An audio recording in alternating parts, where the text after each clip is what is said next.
mga kasundo, no? So masarap sa pakiramdam na nilabas mo yung pamilya mo, binigyan mo ng time, no? Lalo yung bunso ko, napakasaya niya.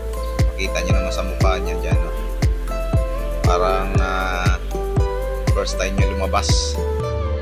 So bihira lang kasi kami lumabas dahil nga busy sa trabaho, no? At syempre kapos din minsan sa pera, kaya hindi natin sila labas. So ngayon araw ng December, no?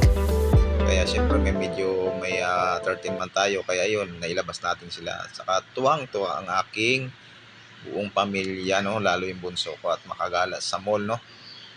So ayan, habang nag-aantay kami ng order namin sa Greenwich, ay naglalaro siya at kinukulit ang kanyang kuya.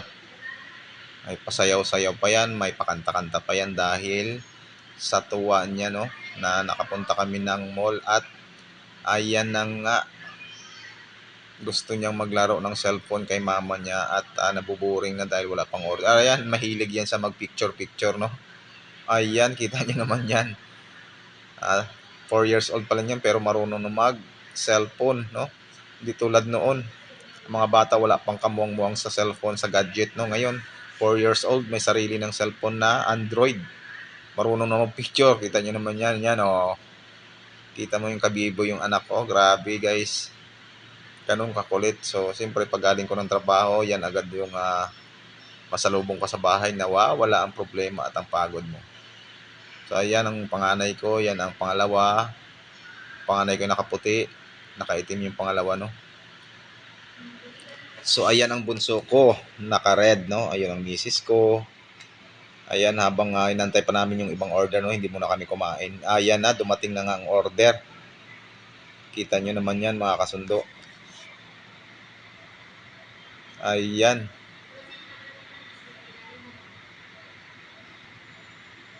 Ayan na, dumating na nga.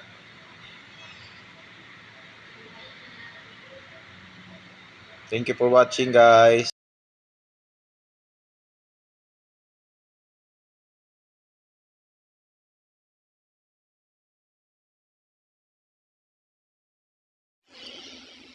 At ayan na nga, habang inantay namin yung ibang order, no?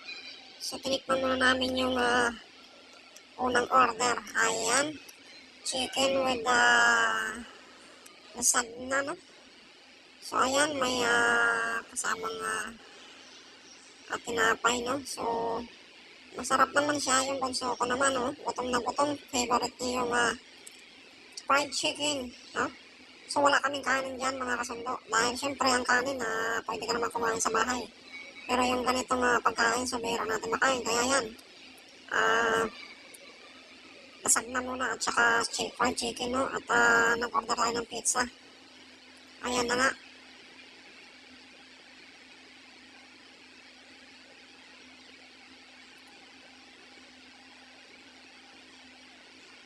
Ayan na nga, dumating na nga, guys, yung mga order nating pizza, no?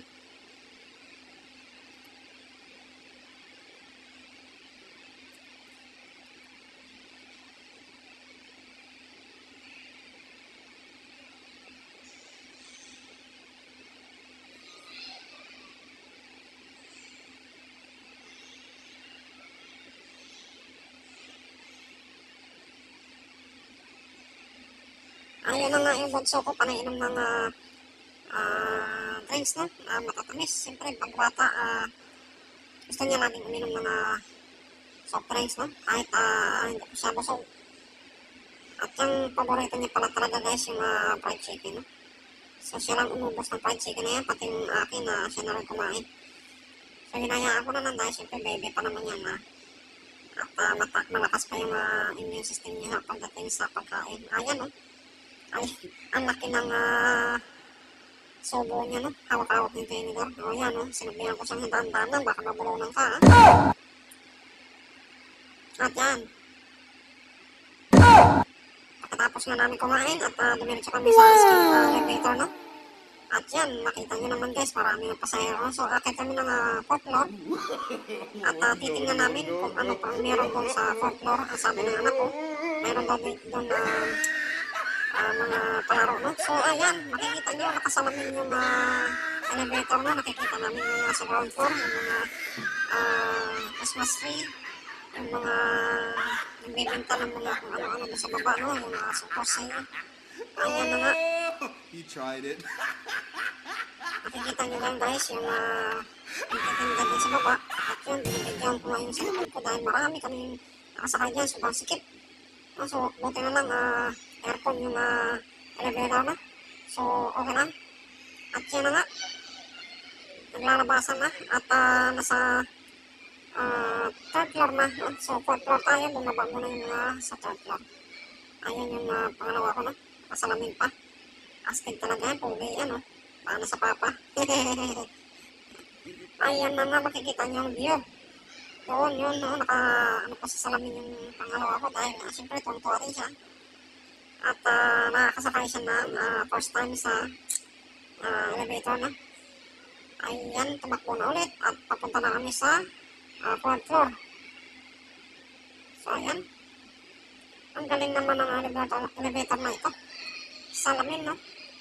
At yun na nga, nasa fourth floor na kami at lalabas na kami para lang makita yung sinasabi ng anak kong panganay na mayroon daw ditong kainan sa food court, no? Ayan na nga. Uy, yan na nga. Kulit talaga naman kapatid na ito. Kahit nasa mall kami, nag-aarutan, grabe. Yan, at tinitingnan namin kung anong pwede makain namin mamaya dahil darating yung nanay ko at ito sa kanyang asawa ko, natitingnan kung anong mga pagkain para mamaya order namin pag dumating na yung mga kapatid ko at pinsan pamangkin. At yung nanay namin. So, umupo ko namin dyan at habang inantay namin kung ano yung pwedeng order namin mamaya at pinatanong ko sa asawa ko doon sa kabila. Ayun na nga, nag-aarutan pa rin yung dalawa. Napakakulit ng bunso ko talaga. Grabe, takbo ng takbo. Napapagod na nga ang kanyang kuya dyan. Halos susuko na, pati yung mama. Dahil hindi siya naiilang sa mga tao. Parang normal lang sa kanya na parang kilala niya lahat ng tao dyan sa food court. Kaya yan. Habol naman ako ng habol yan. Hinabol ko naman siya. Baka mawala. Dahil nagagalit niya yung kanyang mama at hindi daw ako asikaso sa kanya. Ayun na nga, nag-shortcut na ako para mahabol ko siya nun. Dahil napakabilis sa tumakbo. Grabe itong bata na ito, napakakulit. Halos hindi napapagod. Sus, grabe. Pero syempre natutuwa naman ako dahil ako nasipag. At ayun na nga. Nakakatuwa yun dahil bibo siya at hindi ako napapagod pag tating sa bahay dahil madaldal siya. At malambing siya, syempre punso yan eh. Asan na kaya siya? Ayun. Aba, tinaguan pa ako. Aba, ang bilis niya Alam mo hindi ka mabol Saan ka na rapa? Dito na si Papa. Doon siya. Halika. Loko ng bata to kulit mo talaga. Sobra. Saan na kaya siya?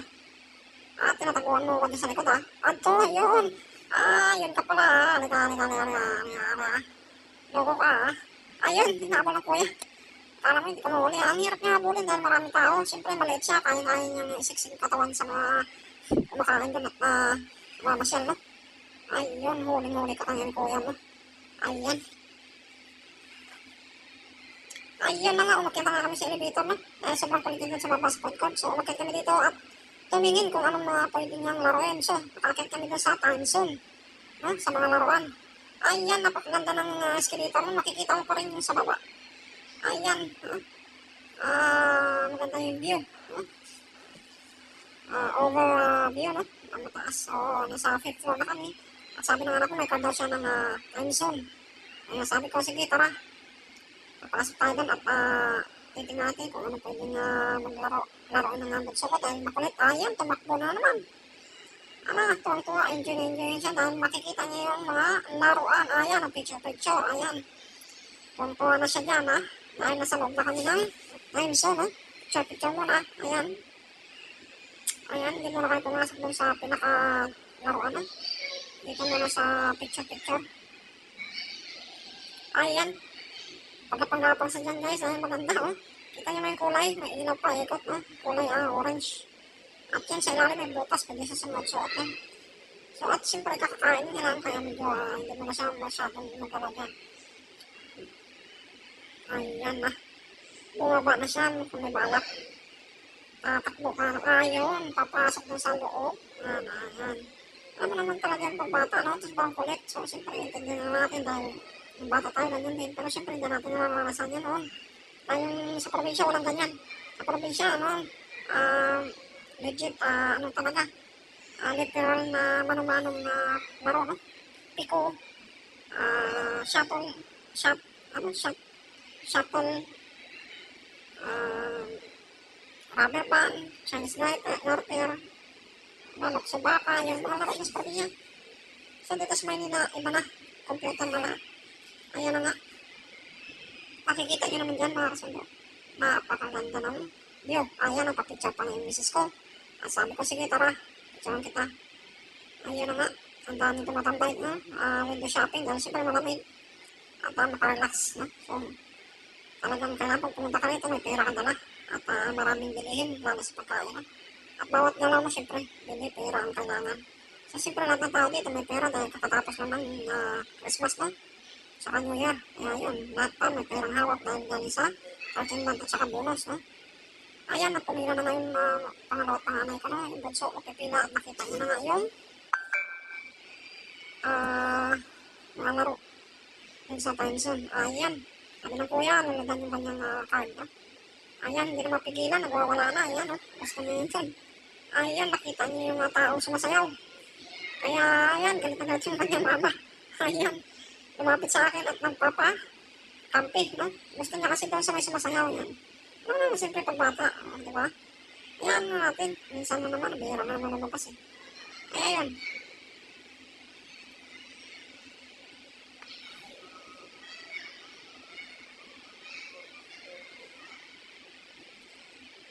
Ayan, gusto niya na sumampa, no?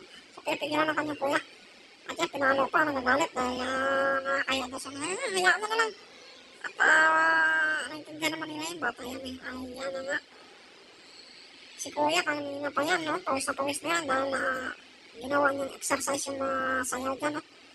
So, ayan, natis yung bunso ko at umakyat na rin, no? Ayan. Umakyat na rin siya. At ayan na nga. Hindi naman pakali. Ayan, tumitingin-tingin. Ayan. Hindi tatagal sa sampa na yan. O yan, papalam sa akin. Akit daw siya. Sabi naman ng pangalawa ko, ay, wag papa. Ay, hayaan mo na, bata pa yan eh. Hayaan mo na. Talaga namang pangalawa ko na ito, nakulitin ko eh. Ayan na nga, yung sinasabi ko eh. Sumampa na eh. Ayan na nga, hinayaan ko na nga, dahil na wala naman may sumasaya dyan. Okay lang? Ayan na nga, tinitingnan niya kung paano. So nakikita niya sa computer kung paano. Hindi ko magana yan dahil kailangan hulugan ng tokens. So ayan, tamang apahapak sa pero hindi naman gagana yan dahil walang tokens. Eh, hinayaan ko na lang at binabantayan baka mamaya biglang mahulog na. Ayan yung lalaki, grabe oh. Pawis na pawis, basang-basa yung damit yan. Dahil kanina pa yan, sayaw ng sayaw. So ginawa niya exercise yan oh. Dahil kailangan hindi ka na tumakbo ng mabilis. Dahil dyan ka lang patamantanan. Kaya pawisan ka na. So ayan na nga, nakita na ng bunso ko. Ayan. Ayan na nga. Ayan. Hindi na mapigilan ng mama. So kailangan namin ladan yung card ng time zone para makapaglaro kami, no? Ayan, nakita nyo naman yan. Time zone. No?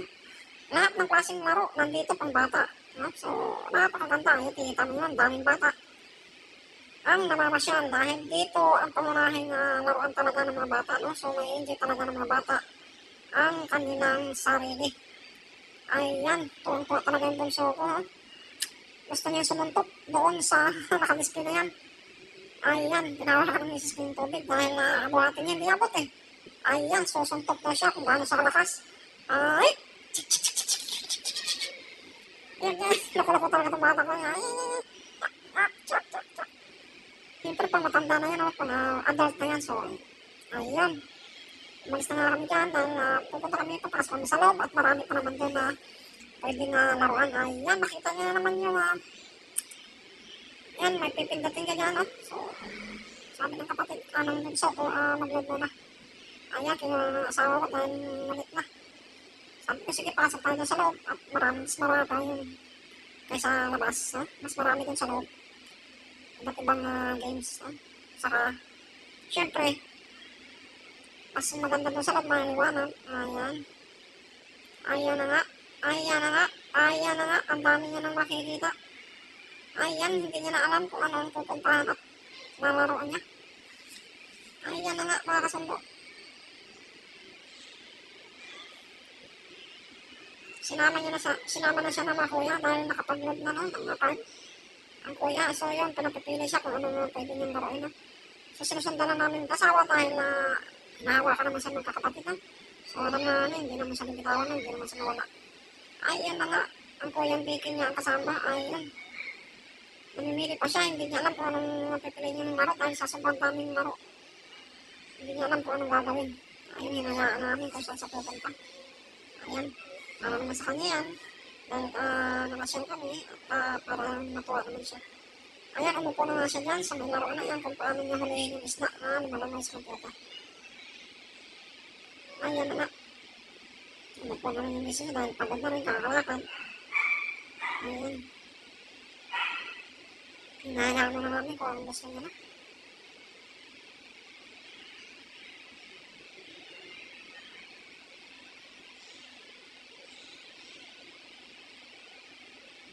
Ayan na nga.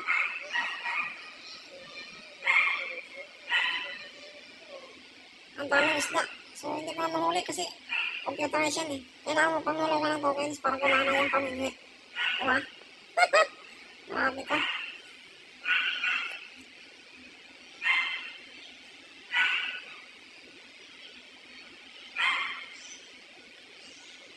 Habang nag-relax muna kami dyan, habang inantay namin yung